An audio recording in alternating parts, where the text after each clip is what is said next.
Okay, well today we are at the Whitman Mission in Walla Walla, Washington. This sign says, "We are the people of this land. Our ancestors have lived here for tens of thousands of years. Today we are called Cayuse, Walla Walla, and Umatilla. It's good you are here." So what this is a mission where some missionaries actually came here to help the Cayuse Indian tribe. And short story is that the settlers came in and they brought diseases, and the doctor, Mr. Whitman, was trying to help the Indians, and the medicine he was giving them was killing them, especially their children. And so the chief's children all passed away around the same time, and they said that was enough.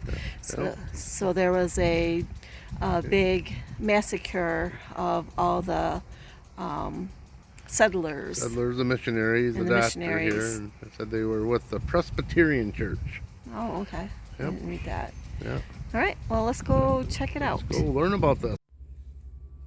Marcus and Narcissa Whitman were Christian missionaries who left their homes in upstate New York and traveled with other missionary couples, Henry and Eliza Spalding, to what was then called Oregon Country in 1836. Their mission? To Christianize Indians. In fact, Oregon wasn't even a territory yet. The United States government didn't have any programs in Oregon Country, which at the time consisted of present-day states of Washington, Oregon, Idaho, and parts of Wyoming and Montana. The Whitmans and the Spaldings were among the very first Americans of European descent to travel across North America by land to the western part of Oregon Country. Lewis and Clark had only just done it 30 years earlier, and there had been fur traders, trappers, and others of various nationalities in the area for a few years. But the Whitmans and the Spaldings were the first to settle in Cayuse and Nez Perce Indian Territory near today's fashionable wine destination of Walla Walla, Washington. 11 years after the Whitmans arrived, a group of Cayuse ambushed and killed them, along with 11 other people, in what became a pivotal event in Washington State and Pacific Northwest history called the Mission Massacre. The Whitman settlement was in the territory of both Cayuse and Nez Perce tribes. Marcus farmed and provided medical care, while Narcissa set up a school for the Indian children. However, their relationships with the natives soon soured to the point where both Marcus and Narcissa eventually abandoned their goal of trying to convert them to Christianity and instead focused on assisting overland travelers on their way to the Whitman Valley at the Oregon Trail. Marcus continued to treat patients, both American and Indian, but the influx of settlers in the territory brought new infectious diseases to the Indian tribes, including a severe epidemic of measles in 1847. This resulted in high death rates for the Indian people, with children especially dying in large numbers. The Whitmans cared for both Cayuse and the settlers, but half of the Cayuse died, including nearly all the Cayuse children. Seeing that more settlers had survived, the Cayuse suspected that the Whitmans were to blame for the devastating deaths among their people. The Cayuse tradition held that medicine men were personally responsible for the patient's recovery. Their despair at the deaths, especially of their children, among a number of other misunderstandings and hurt feelings, accumulated with a number of Cayuse ambushing the settlers at the mission and killing both Marcus and Narcissa, as well as 11 other people living there on November 29, 1847. Cayuse warriors destroyed many of the buildings and held another 45 or so women and children captive for a month before releasing them after negotiations. Some of the Cayuse men took captive women to be their wives. This event became known to Americans as the Whitman Massacre, and it triggered the larger conflict that became known to non-Indians as Cayuse War. So here are the mission sites. The first house, grist mill, immigrant house, blacksmith shop, and mission house. There aren't any buildings left here, but they mark the sites of where they were.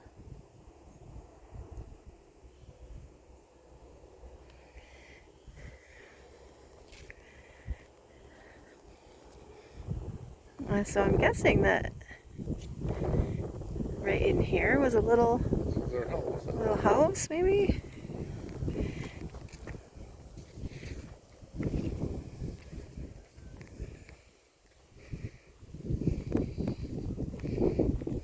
I wish they would put a sign to say which site this was. Yeah. Well, I was looking in the book, see if I can see. Don't see nothing? No.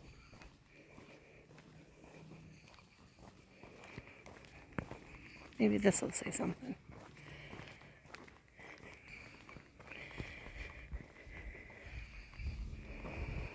They don't really say anything about the sites of what was each. No, we'll try to find out. We can put a thing on. That hope washed away. Children are sacred. We cherish them for their innocence and tender love. The Whitman's daughter, Alice, connected us to the Whitmans and reminded all of us of our shared humanity. Sorry, guys, ladies, our leader, Till Wackett, named her Tinamay. Girl. Well, she is Tinamay. Tinamay. Cayuse is the Indian tribe. Yeah. Because she was born here among us. She spoke our language with all of our old people. Her hair was the color of native sunflowers, for which this region and local people are named. Like hillsides covered in blooming sunflowers, Pasak, her bright spirit brought us joy. When Alice drowned, Narcissa withdrew further from us. I'd read in there she drowned at 27 months old. Their daughter? Their daughter, Alice. Oh. Yeah. All right, let's walk on down to the next one. Walk on down. Pioneers that brought in the farming and the irrigation and agriculture to this area. Yeah. And he started using routed water to run his, what they call the grist mill, to grind wheat and corn into flour and meal. Well, that warmed the water up, they're saying, and it killed the native fish. So up here we'll see this pond. And you come down this grist mill set right here. That water come down through here into the creek. Crick or creek? What do you say? It's a creek. Oh, okay. Yeah. So this is a dry pond up here. Let's go look. I read about this little dry pond a little bit. I wish there was more signage about that kind of thing. Yes. So this is what he had flooded.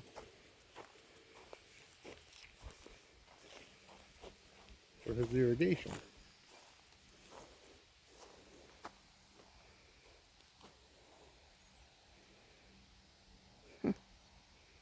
There's a sign over there.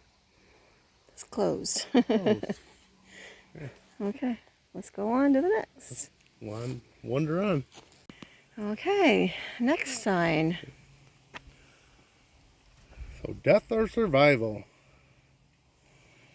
We had prophecies of a time when new people would come and we would suffer greatly. We might not survive. Over time, Marcus Whitman shifted his focus from us to white immigrants. With these travelers came foreign disease for which we had no immunity or cure. Measles killed half of the adjoining Asapu village, mostly our children and elders. Dr. Whitman doctored both native and non-native patients. They survived, we died. And In our old way, the penalty for malpractice is death. So this is from one of the people here. The first time I heard this history, I was in 4th grade. Like many of you, I was taught that my father's family were murderers. But our people treated the Whitmans the same as anyone else in our culture. The Whitmans were tried and sentenced according to our laws. Yeah, well, like I was telling you earlier, I think that the whole situation was a misunderstanding. Yeah, they said they had some communication barriers with languages and Right. yeah. I don't think the Whitmans or Mr. Whitman were killing the Indians on purpose. No. There's No. something that wasn't right, but Yeah, but in their eyes, all the white men were surviving, right. and every time theirs come down sick, their people, they seem to die after he treated them. Yeah, that's sad. But like, you know, we know now the immunities that we had coming from the east and other countries. You know, we were able to survive it. And we introduced these diseases to the Native Americans, and they didn't have the They couldn't immunities. survive. They No. couldn't survive it, Yeah. which is sad. I mean, Yeah. you know, 'cause they're living in a good life out here, and then we brought all this to them. And Yep. not us personally, we didn't do this. All right, let's go on to the next. Next. So here's another foundation of one of the houses that were there. We're not sure because they don't have signs here stating what building was this. We're gonna take a guess from the sign I took up earlier. The map. We'll get a map. We'll try to put the information on the screen up there. So this is one part of the trail here at the Mission Museum. And we're going to go up onto the other one. So we get to walk the part of the Oregon Trail. As Tracy just said, I didn't have the video going. So up the way is a Whitman Memorial and Great Grave. And they're going to be able to see a wagon that didn't make it. And this is part of the restored section of the old Oregon Trail.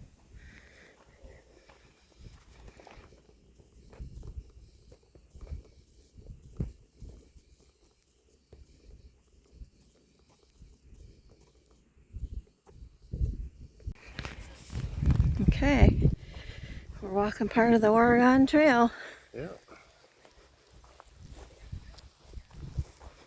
We're actually going to go way up there if you guys can see it. I can't see it on my camera right now, but up there where you see the memorial, we're going to walk up there to see the memorial. So we made it to the top of the hill where they have the memorial for the Whitman family. It's a little bit of a hill to climb. Yep. But Right not here, bad. this memorial is 27 foot high. Erected 50 years after the massacre. The base of the shaft is 720 feet above sea level. Oh wow. So, this is just a memorial where the whole family, there was 10 of them, right, that passed away. So yeah, this was they erected the memorial. I don't know if he's buried here. Right. When we go down a little bit, there is a cemetery. Right. So they might be in the cemetery. Might have just been his memorial. Their memorial. She died too. Yeah, the family, and she died, and other settlers passed away. Now it's downhill from here. Oh, everything's downhill from now on. Pioneer Burial Ground. This secluded place was used as a burial ground by early settlers in the years following the Whitman Massacre. Very little is known of those who are buried here or of the exact location of the graves. We're gonna walk over there. Oh, are we hungry? So this little spot was a burial. Yep, there's a plaque up here. There's one right here too. Let's see what this says.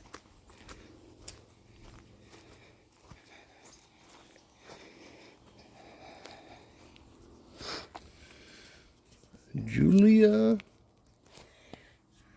I can't really tell. Julia McCaney died. November 8th, 1862. No, she was born. Oh, wait a minute. Yeah. Yeah, she was born August 10th, 1833, and died October 12th, 1865. Oh, that was Ethel. There's two people here. Oh, yep. And Julian McCaney, born October 31st, 1833, and died November 8th, 1862.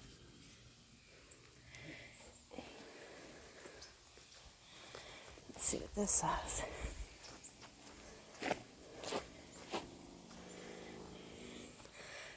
So near this site were buried Dr. John Stone, pioneer physician of the Walla Walla Valley, born May 7th, 1821, died March 9th, 1870, and his infant daughter, born 1868 and died in 1870.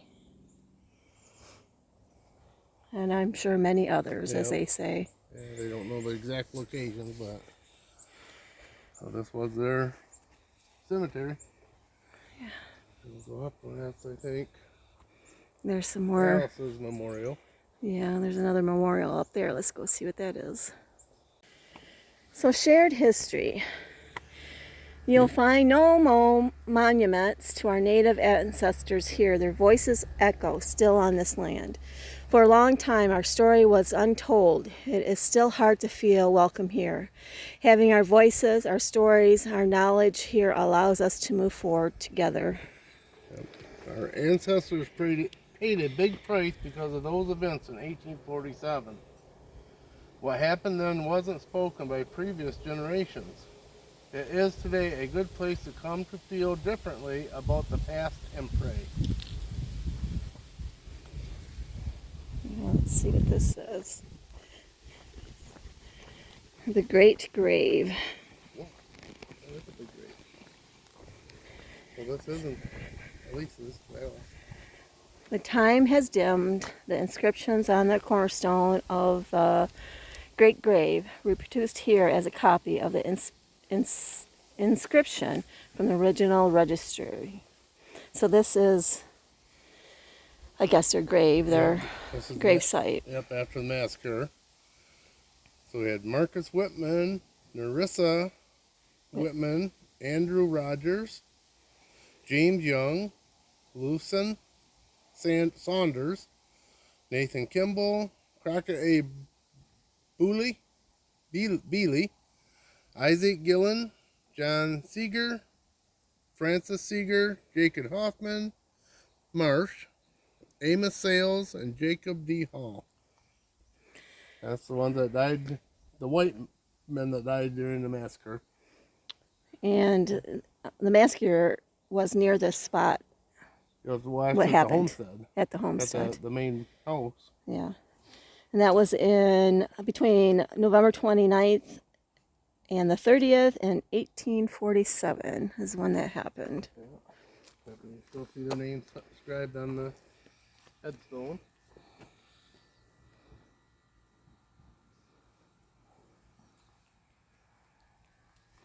And this little plaque to honor one of those patriots who on May 2nd, 1843 founded the provisional government at the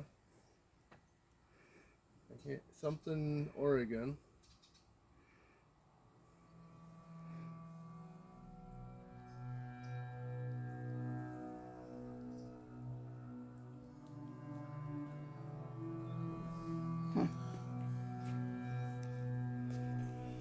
So in memory of the missing, these are the 5 that were hung for the massacre.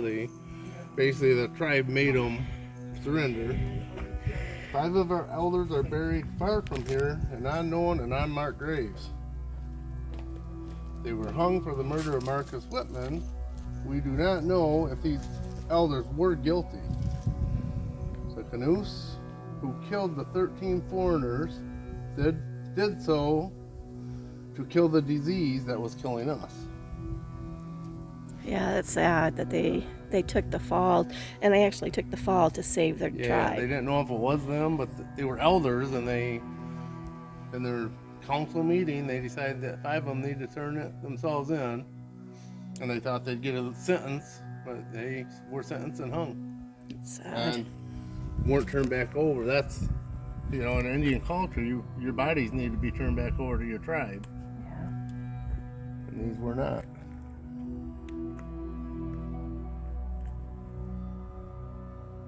So that was pretty interesting. It's very interesting history. Kind of sad for the Indians, actually. Yeah. And the miscommunication about what happened. Yeah. It's sad. Yeah, I feel Sad bad history. for the settlers, but the Indians suffered greatly. They too. suffered greatly because they lost most Over of their half their- children, half of their their tribe. Mostly elders and children, but mostly children. Passed from the measles epidemic back then. I really believe that the Whitmans tried to help, but Yeah, they thought they were helping. They just didn't know how to do it. yeah, If you guys are ever in the Walla Walla area, look up Whitman's Memorial. It's a nice, easy drive over here. And, nice little walk and lots of history. yeah, lots of history. All right, well, thanks for coming with us, guys. Yeah. Peace. See ya.